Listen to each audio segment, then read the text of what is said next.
आता मी हा कांदा टाकून घेतलाय, थोडंसं मीठ टाकणार आहे आणि याला एक 5 मिनिटं मी असंच चुरून ठेवणार आहे प्रॉपरली.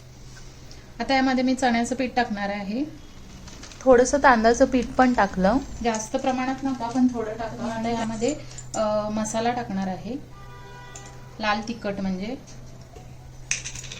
हळद टाका थोडी आणि चॉप कोथिंबीर टाकणार आहे.